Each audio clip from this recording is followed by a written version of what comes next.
नमस्कार, आप देख रहे हैं अपना उत्तराखंड और मैं हूं आपके साथ निशा गुप्ता। बुलेटिन की शुरुआत करेंगे और बता दें कि उत्तराखंड विधानसभा में डिजिटल बजट सत्र की शुरुआत की गई है। इस बार सबसे खास बात ये रही कि विधानसभा में अब पेपर का प्रयोग ना के बराबर होगा। विधायकों को हर डिटेल, डॉक्यूमेंट और इंफॉर्मेशन सामने लगी टैब पर मिलेगी। बहुत दुर्भाग्यपूर्ण है क्योंकि ये सदन बहुत गरिमा का सदन होता है। पक्ष विपक्ष मिलकर 70 लोग इस सदन को चलाते हैं, इस सदन का संचालन करते हैं और ये पक्ष और विपक्ष दोनों की जिम्मेदारी होती है कि सदन ठीक प्रकार से चले। इस प्रकार का आचरण ये हमारी संस्कृति का हिस्सा नहीं है। हमारी महिला विधायकें भी हैं, हमारी मातृशक्ति है, पूरा सदन हमको देखता है, पूरे सदन को पूरा राज्य देखता है, सबकी नज़रें यहाँ होती हैं। एक तरफ आप कहते हैं कि जो है कि सदन की अवधि बढ़ाई जानी चाहिए।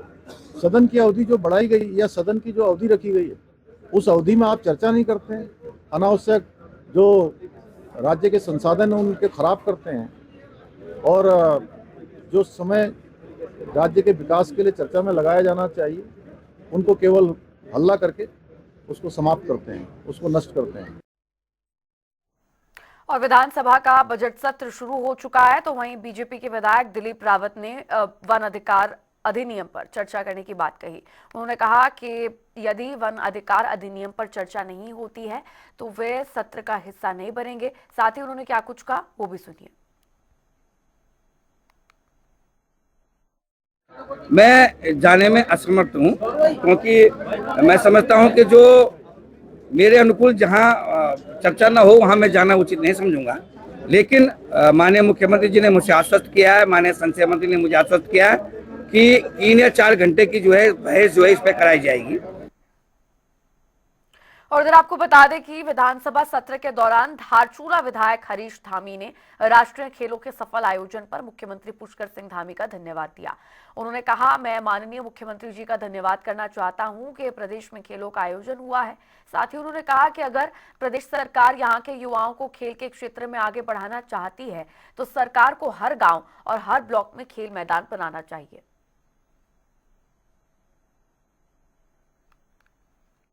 उत्तराखंड में ये बहुत अच्छा हुआ और उत्तराखंड के युवाओं के लिए आने वाले समय के लिए बहुत अच्छा है। और मैं चाहूँगा कि प्रदेश के माननीय मुख्यमंत्री जी गांव के हर जो है ब्लॉक स्तर में या उस पे या तहसील स्तर पे मिनी स्टेडियम का निर्माण कराए, जिससे कि आने वाले समय में इस राज्य का ही नहीं पूरे देश का नाम यहाँ के बच्चे जो है खेल के माध्यम से जो है देश और विदेशों में रोशन करे। ये मेरी जो है उनसे उम्मीद है और आशा है और मैं उनसे कहूँगा भी कि खेल मैदानों का निर्माण होना चाहिए। उत्तराखंड में यूसीसी लागू होने के बाद राजनीति लगातार गरमाई हुई है। उत्तराखंड कांग्रेस के प्रदेश अध्यक्ष करण मारा ने प्रदेश कांग्रेस मुख्यालय में प्रेस कॉन्फ्रेंस की। इस मौके पर मीडिया से बातचीत करते हुए करण मारा ने कहा कि कांग्रेस ने 10 प्रश्नों का एक जनमत संग्रह को जागरूक करने के लिए जारी किया है। राज्य में यूसीसी में लिव इन रिलेशनशिप को मान्यता दी गई है, जिसके चलते कांग्रेस कार्यकर्ता लोगों के घर घर जाकर लोगों से यूसीसी में इस मान्यता को कानूनी दर्जा देने के लिए सहमति और असहमति जानेंगे। कार्यकर्ता हमारे जिला स्तर के, न्याय पंचायत स्तर के कार्यकर्ता इसको घर घर ले जाएंगे और घरों में इन सारे बिंदुओं पर हम चर्चा करेंगे। खासकर हमारा जो टारगेट है वो भाग 3 है यूसीसी का। भाग 3 की जो धाराएं 378 से 389 तक की धाराएं हैं उन पे हम लोगों से, परिवारों से बातचीत करेंगे।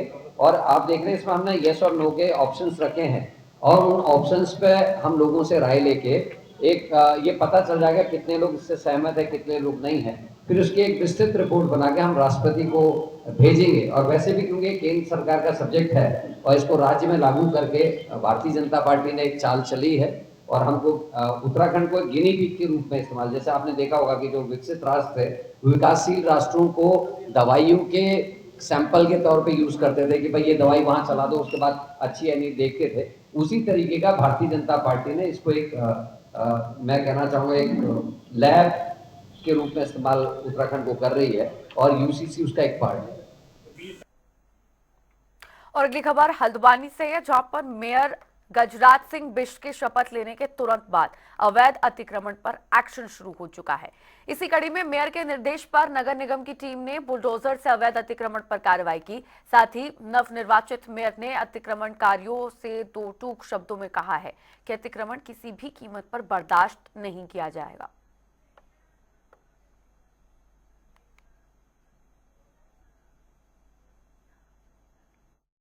बनने के बाद ये पहली बार अतिक्रमण हटाने की पूरी टीम आई है निगम की, उनके साथ मुझे भी रहना चाहिए, इसलिए मैं यहाँ देखने आया हूँ। मैं सभी लोगों से निवेदन कर रहा हूँ, जितने भी लोग हैं जिन्होंने सड़कों पर अतिक्रमण किया है वो तुरंत अतिक्रमण हटाएं। हम पहली बार अनाउंसमेंट भी कर रहे हैं, नोटिस भी दे रहे हैं, बातचीत भी कर रहे हैं। पूर्व मेयर ने भी इस बात को कहा था कि भी रोडों से अतिक्रमण हटा दें। मुझे यहाँ से बहुत सारी शिकायतें ऐसी मिली कि स्कूल की बसें तक यहाँ से नहीं निकल पा रही, और जो लोग आज स्वयं हटा रहे हैं उनको भी पता होगा कि हम अतिक्रमण कर रहे हैं। आखिर ऐसे क्या कारण है कि वो अपने मकान छोड़कर सड़क पे आ रहे हैं? उनको खुद समझदार होना चाहिए कि उनके बच्चे भी स्कूल जा रहे हैं, उनके बच्चे भी स्कूल पढ़ने जा रहे हैं। आखिर आप चाहते क्या है शहर पर? ये 60 फीट लगभग चौड़ी सड़क है, और आज हम जब आते हैं, आप कल तक आए होंगे तो 20 फीट की सड़क दिख रही थी। शहर में लगातार अनाउंसमेंट के उपरांत जिन्होंने नालियों पर, रोड पर, फुटपाथ पर अपने जो है अतिक्रमण कर रखे हैं, उस पर कार्रवाई गतिमान है। उसी के क्रम में आज लाइन नंबर 8 में जिन लोगों ने नालियों पर, आप देख सकते हैं कि पक्के निर्माण किए हैं, नालियां सफाई यहाँ पर नहीं हो सकती है, ऐसे सभी जो निर्माण कर रहे हैं उनको यहाँ पर ध्वस्त किया गया है। कार्रवाई का एक ही उद्देश्य है कि जो हमारी सड़कें हैं वो चढ़ने के लिए खाली रहें और किसी भी तरीके की कोई दुर्घटना ना हो। बिल्कुल कार्रवाई पिछले लगातार 15 दिन से जारी है, ये जारी रहेगी। और मैं बार बार लोगों से अपील करना चाहती हूँ कि फुटपाथ पे अगर वो अपने सामान को रखेंगे तो उसे जब्त किया जाएगा, और अगर वो इस तरीके का निर्माण कार्य करेंगे तो उसे तोड़ा जाएगा। और अगली खबर खटीमा से है, जहां पर कांग्रेस कार्यकर्ताओं की ओर से प्रीपेड बिजली मीटर के विरोध में प्रदर्शन किया गया। इस दौरान जमकर नारेबाजी की गई, तो वहीं कांग्रेस कार्यकर्ताओं की ओर से स्मार्ट प्रीपेड मीटर को बंद करने की मांग की जा रही है। मीटर को लेकर जिस प्रकार से पिछले टाइम पे आपने देखा होगा कि किच्छा विधानसभा में भी विभाग जो है जबरन स्मार्ट मीटर लगाने का काम वहाँ पर कर रहा था, और 10,000 रुपये की पेनाल्टी, FIR, ये सब बातें जो विभाग द्वारा की जा रही हैं, जबरन वो स्मार्ट मीटर लगाया जा रहा है। तो निश्चित रूप से ये अडानी की कंपनी को 800 करोड़ रुपये में दिया हुआ ठेका है। ये सरकार जो है अडानी के जेब को भरने का काम कर रही है और लोगों को छलने का काम कर रही है। स्मार्ट मीटर में तमाम प्रकार की भ्रांतियां हैं, तमाम प्रकार की दिक्कतें हैं। आने वाले समय में स्मार्ट मीटर का सबसे ज़्यादा नुकसान जो है वो गरीब जनता को पड़ने वाला है। स्मार्ट मीटर का सबसे ज़्यादा नुकसान जो है वो किसानों को पड़ने वाला है और छोटे व्यापारियों को पड़ने वाला है। आप ये देखिए कि जो गरीब व्यक्ति है, जो रोज़ दिहाड़ी करके अपने जीवन यापन के लिए रोज़ पैसा कमा के लाता है, अगर एक महीने में अगर वो उसका रिचार्ज खत्म हो जाता है, अगर वो रिचार्ज नहीं कर पाएगा एक महीने के अंदर, या 4 दिन में वो पैसे की व्यवस्था करने में उसको 4 दिन लग जाते हैं रिचार्ज करने के लिए, तो क्या बच्चे क्या लालटेन जला के किताब पढ़ेंगे? ये सब प्रकार की दिक्कतें आने वाले समय में लोगों को आने वाली है। और वहीं आपको बता दें कि रुड़की में आयोजित तहसील दिवस पर जिला अधिकारी कमेंद्र सिंह पहुंचे। इस दौरान उन्होंने कहा कि अधिकारियों की लापरवाही नहीं चलेगी, जनता की समस्याओं को प्राथमिकता से हल करना होगा। साथ ही उन्होंने इस मौके पर सभी विभागों के अधिकारियों को आवश्यक दिशा निर्देश भी दिए हैं। रुड़की तहसील में तहसील दिवस का आयोजन हुआ है और इस तहसील दिवस में सभी जिला स्तरीय अधिकारी उपस्थित थे। कुल 34 शिकायतें आज प्राप्त हुई हैं। मुख्य रूप से नगर निगम की, रेवेन्यू की, पुलिस की शिकायतें मिली हैं और तत्काल शिकायतों के समाधान के निर्देश दिए गए हैं। कतिपय में अधिकारियों को मौके पर भेजा गया है, कुछ में आज ही संज्ञान लेने के लिए कहा गया है कि आज ही बुला के अपने ऑफिस में समाधान करवाएं, और जो पुरानी शिकायतें 4 बची हुई थी उनको भी तत्काल निस्तारण करके भेजने के लिए कहा। किस शिकायतें आई हैं उसमें मैं कहूँगा कि 1/3 तो मांग की प्रकृति की हैं, तो उसमें एस्टिमेट भेज करके विभाग से धनराशि का आवंटन कराना होता है, उसके बाद समाधान हो पाता है। और कुछ शिकायतें प्रकृति के हैं तो उनका समाधान मौके पे जाके होगा। अर्धकुंभ को लेकर के भी तैयारियां प्रारंभ हो चुकी हैं और कई दौर की बैठकें हो चुकी हैं। विभिन्न जनपद जो इसमें शामिल हैं उन जनपदों से जो आवश्यक कार्य कराने हैं, जो लॉन्ग टर्म के गोल हैं, उनके लिए जो कार्य कराने हैं उनकी DPR मंगवाई जा रही है और इसमें तुरंत दोबारा मीटिंग करके अभी उनको हम फाइनलाइज करेंगे ताकि जो है कुंभ को हम लोग अच्छे से अच्छा करें।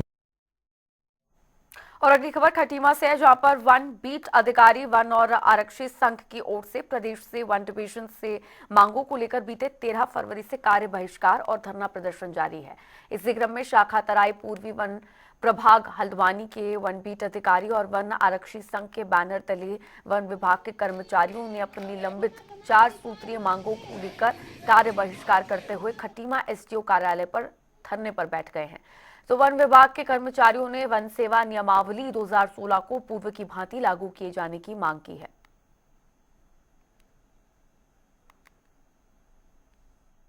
हमारा धरना प्रदर्शन है, ये 13 फरवरी से चल रहा है और जो कि समस्त प्रभागों में हमारे उत्तराखंड के चल रहा है। इसमें हमारी प्रमुख मांगे हैं, जो 2016 नियमावली थी उसको पुनः लागू किया जाए और हमारे जो साथी हैं अन्य राज्यों की तर्ज पर इनको वर्दी में 1 स्टार अनुमन्य किया जाए। दूसरा, ये 1 माह का अतिरिक्त वेतन और एचआरए के संबंध में ये हमारी मांगे हैं कि जो हमारे साथी दूर दराज चौकियों में रहते हैं जिनको एचआरए नहीं मिल रहा है तो उनको एचआरए दिया जाए और जो कि हमारे साथी हैं कि विषम परिस्थितियों में अपना कार्य करते हैं। तो ये हमारा धरना निरंतर इसी तरीके से चलता रहेगा जब तक कि हमारी ये जायज मांगे पूरी नहीं हो जाती हैं। उधर आपको बता दें कि उत्तराखंड वन बीट अधिकारी और वन आरक्षी संघ के आह्वान पर पूरे प्रदेश के 2800 वन बीट अधिकारी और आरक्षी अपने 5 सूत्रीय मांगों को लेकर हड़ताल पर हैं। आपको बता दें कि वन आरक्षी संघ के प्रदेश अध्यक्ष और महामंत्री के नेतृत्व में विभाग और शासन के खिलाफ जमकर नारेबाजी की। इस मौके पर वन बीट अधिकारी और वन आरक्षी संघ ने डीएफओ मसूरी को कर्मचारियों की मांगों को लेकर ज्ञापन सौंपा। साथ ही उन्होंने बताया कि पिछले 7 सालों से संघ अपनी प्रमुख मांगों को लेकर शासन स्तर पर वार्ता कर रहे हैं, जिसमें मुख्य मांग उत्तराखंड अधीनस्थ वन सेवा नियमावली 2016 को पुनः लागू करना है। अभी एक प्रतिनिधि मंडल मुझसे आके मिला था जिनकी कुछ डिमांड्स हैं। फॉरेस्ट गार्ड का ये प्रतिनिधि मंडल है, तो डिमांड्स पे हम लोग जो है एक ज्ञापन इन्होंने सौंपा है। तो उस ज्ञापन पे हम लोग जो है जो हमारे स्तर की दिक्कतें हैं उसको एक बार चेक कर रहे हैं और बाकी जो उस स्तर की चीज़ें होंगी वो ऊपर भेज देंगे। और इनसे अब कहा तो गया है कि क्योंकि फायर सीज़न चल रहा है तो इस सीज़न में कुछ भी इस तरह की जो मांगे हैं क्योंकि उसको सामने रखने का एक प्लेटफॉर्म होता है तो उसको सही जगह पे मांगों को आगे रखें। और अभी हम तो अब इन्हीं से कह रहे हैं कि हड़ताल को जो है जल्दी समाप्त कर दिया जाए, क्योंकि जो भी मांगे हैं वो जिस स्तर की भी होनी है उस स्तर से इसमें कार्रवाई जो है लगातार की जा रही है। सर, आपको बता देते हैं हम कि हमारी दिनांक 3 फरवरी को माननीय मुख्यमंत्री जी को ज्ञापन सौंपा गया था अपनी मांगों के संबंध में, और इससे पूर्व भी हमारे द्वारा हमारे उच्चाधिकारियों के समक्ष अपनी मांगों को रखा जा रहा था, किंतु हमारी मांगों की जब अनदेखियां हुई तो हमारे द्वारा 3 फरवरी को माननीय मुख्यमंत्री जी को ज्ञापन सौंपा गया था और उसके संबंध में हमने पूर्ण तरीके से आश्वस्त कर दिया गया था कि जब तक हमारी मांगें आप पूर्ण नहीं कर लेते हैं हम तब तक विरोध प्रदर्शन जताएंगे। तो दिनांक 6 फरवरी से और 10 तारीख तक हमारा विरोध प्रदर्शन चला है काला फीता बांध के। उसके उपरांत 11 और 12 फरवरी को हमारे द्वारा सांकेतिक धरना किया गया था, लेकिन तब भी हमारी उच्चाधिकारियों द्वारा शासन द्वारा हमारा संज्ञान नहीं लिया गया। तो दिनांक 13 फरवरी से हम पूर्ण तरीके से कार्य बहिष्कार पे चले गए हैं।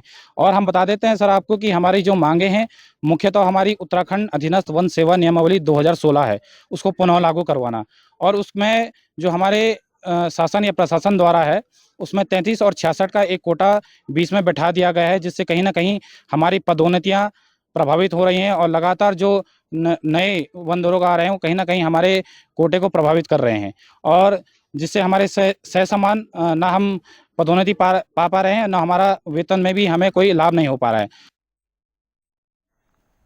उत्तराखंड में सरकार सहकारिता को गांव-गांव तक मजबूत करने में जुटी हुई है, जिसके चलते प्रदेश में सहकारिता विभाग ने नए आयाम भी बेहद कम समय में स्थापित किए हैं। कई राज्यों के लोग भी अब उत्तराखंड के सहकारिता को अपने यहाँ लागू कराना चाहते हैं। सहकारिता विभाग से जुड़े गुजरात के अमरेली से प्रतिनिधि मंडल रुड़की जिला सहकारी बैंक में पहुंचा, जिसमें 18 लोग शामिल थे। इस मौके पर उन्होंने सहकारिता के क्षेत्र में उत्तराखंड सरकार की योजनाओं पर विस्तार से बात की। नमस्कार, मेरा शुभ नाम है Bhailal Eskotia, chief executive officer DCCB Amreli. आज के दिन हमारे लिए गौरव और आनंद का दिन है। हमने डीसीसीबी हरिद्वार का रुड़की में जो हेड ऑफिस है उसका विजिट किया है। उसके विजिट से हमने हमारा सम्मान किया और हमने जो इन्फॉर्मेशन प्रोवाइड किया है डीसीसीबी कोऑपरेटिव मूवमेंट की हरिद्वार डिस्ट्रिक्ट में, उससे हम बहुत खुशी है। इसीलिए कि वहाँ जो टर्म लोन दी रही है किसानों को, उसमें स्टेट गवर्नमेंट अच्छा हेल्प कर रही है, इंटरेस्ट सबवेंशन दे रही है, दीनदयाल योजना भी अच्छी है। और एम्प्लॉयज़ के लिए जो आप 35 लाख सीसी दे रहे हैं और सभी एम्प्लॉयज़ का जो इंश्योरेंस है वो भी बेयर करी है, वो अच्छी बाबत है। वो लर्निंग में हमको बहुत अच्छा रहा। We don't forget any time, we are very very happy for visit to Haridwar DCCB. हम Amreli district is a part of Saurashtra region. We are coming from Amreli DCCB to Roorkee in Haridwar state. देवी देवता के वो स्टेट है, हमको बहुत खुशी है। विजय सिंह, मैं जीएम डीसीबी हरिद्वार। आज जो है अमरेली गुजरात से एक्सपोजर विजिट के लिए डीसीबी अमरेली से डेलीगेट्स आए हुए थे और उन्हें हमने जो है आज अपने बैंक के बारे में यहाँ पे जानकारी दी कि हम लोग किस तरीके से काम कर रहे हैं और उनसे भी सीखा कि वो लोग जो है अपने यहाँ किस तरीके से जो है बैंक को आगे बढ़ा रहे हैं। और वहीं आपको बता दें कि जॉब सिक्योरिटी और नई मशीनों के साथ ट्रेनिंग के लिए कौशल विकास विभाग की ओर से टाटा कंपनी के साथ अनुबंध किया गया। इस अनुबंध के तहत राज्य के 13 ITI कॉलेजेस को लिया गया है। मीडिया से बातचीत में विभागीय मंत्री सौरभ बहुगुणा ने बताया है कि इन कॉलेजेस पर आने वाला खर्च 423 करोड़ 54 लाख का होगा, जिसमें राज्य सरकार 64 करोड़ रुपए देगी। उन्होंने कहा कि इससे युवाओं को नई मशीनों के साथ ट्रेनिंग की सुविधा मिलेगी और विदेश में भी नौकरी का मौका मिलेगा।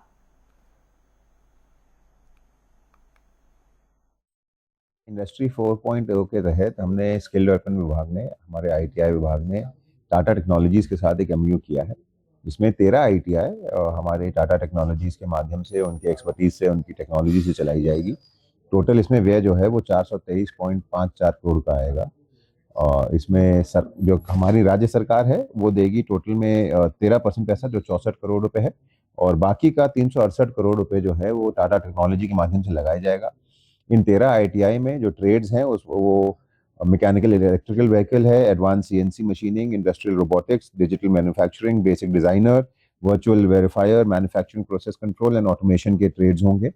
बहुत अच्छी एक सुविधा हमारे बच्चों को मिलेगी उत्तराखंड के, कि वो आज की टेक्नोलॉजी पे, आज की डिमांड के हिसाब से, जो हमारी सोच है कि हर बच्चे को जो ट्रेनिंग मिले वो आज के हिसाब से मिले, आज की मशीनों पे मिले, आज की टेक्नोलॉजी पे मिले, ताकि उसका जॉब लगना और उसको जॉब मिलना आसान हो जाए। इन ट्रेड्स के माध्यम से जो भी टाटा टेक्नोलॉजीज बच्चों को ट्रेनिंग देगी, उसमें 20 सब्सिडरी कंपनीज उनकी जो है हायरिंग भी वही करेंगे, टाटा टेक्नोलॉजी और उनकी 20 सब्सिडरीज, प्लस इसमें बहुत सारे हमारे बच्चों को इंटरनेशनली भी काम करने का मौका मिलेगा। जैसे इनके जापान के साथ टाई अप है, इनके कोरिया के साथ टाई अप है, तो वहाँ पे भी बच्चों को जॉब लगने की संभावनाएं होंगी। लगातार एक विभाग की कोशिश है, इस सरकार में माननीय मुख्यमंत्री जी के नेतृत्व में हमने जो प्रण लिया है कि उत्तराखंड के हर बच्चे को आज की टेक्नोलॉजी पे प्रशिक्षित किया जाएगा, आज की टेक्नोलॉजी पे उसको ट्रेनिंग सिखाने का मौका मिलेगा, और दूसरा उसको जॉब के लिए कहीं भटकना ना पड़े, इसलिए हम इन कैंपस रिक्रूटमेंट हो, हमारे जितनी भी ट्रेडिंग पार्टनर्स हैं, चाहे वो फिलिप्स हो, चाहे वो स्नाइडर हो, चाहे वो टाटा टेक्नोलॉजीज हो, टाटा मोटर्स हो, अशोक लेलैंड हो, इन सब के माध्यम से हमने कोशिश यही करी है कि बच्चों को जॉब अच्छी मिले, सैलरी अच्छी मिले, और उनको स्किल होने के बाद कहीं भटकने की जरूरत ना हो। हरिद्वार जिले के रानीपुर विधानसभा के विधायक आदेश चौहान को फोन पर धमकी मिली है। दरअसल केंद्रीय गृह मंत्री अमित शाह के नाम पर अज्ञात शख्स ने उनसे पार्टी फंड के लिए 5 लाख रुपए की मांग की थी, जिसके बाद संदेह होने पर विधायक ने पुलिस को मामला दर्ज करवाया और FIR भी दर्ज हो चुकी है। विधायक जी आदेश चौहान जी के PRO रोमिश है, उन्होंने एक कंप्लेंट दी थी कि माननीय विधायक जी को कुछ अज्ञात लोगों ने कॉल किया और धमकी दी, उनसे एक्सटॉर्शन करने की कोशिश की, और उसी संदर्भ में जो लिखित तहरीर है उसके आधार पर हमने बहादुराबाद थाने में एक मुकदमा पंजीकृत किया है, जो BNS धारा 308 में है, और उसी में विवेचना प्रचलित है। हमने इसमें टीमें भी रवाना की है, और जैसे जैसे आगे प्रगति होगी हम आपको अवगत कराते रहेंगे। मैंने फ़ोन उठाया तो उसने अपना नाम जय शाह और बोल रहा हूँ ऐसा बताया, और अमित शाह जी का लड़का, ICJ का चेयरमैन, ऐसा बताया, और लगभग 22 मिनट से उसने बात की। उसने मणिपुर की बात की, दिल्ली चुनाव की बात की, उसने जो उत्तराखंड के राष्ट्रीय खेलों की बात की, और उसने अपने आप को जय शाह बताते हुए बार बार पापा आज हल्द्वानी आने वाले हैं, वहाँ राष्ट्रीय खेलों का समापन है, इस तरह से बातें की। मेरी नड्डा जी से भी, अंकल से भी बात हुई, ऐसी बातें उसने की। और फिर उसने मुझे कहा कि आपको पार्टी फंड में कुछ सहयोग करना है ना, और आप की कल दिल्ली में मीटिंग होनी है पापा से, पापा मतलब माननीय गृह मंत्री अमित शाह जी से। तो मैंने सारा विषय केंद्रीय नेतृत्व को भी अवगत कराया, अपने प्रदेश अध्यक्ष जी को अवगत कराया, माननीय मुख्यमंत्री जी को बताया, और फिर कल उसकी FIR दर्ज कराई है। और उधर आपको बता दें कि हल्द्वानी के कई इलाकों में पानी की किल्लत भारी हो रही है। ट्यूबवेल्स खराब होने की वजह से लोगों को काफी मुश्किलों का सामना करना पड़ रहा है। पेयजल संस्थानों को भी ट्यूबवेल खराब होने के चलते पानी सप्लाई में दिक्कत आ रही है।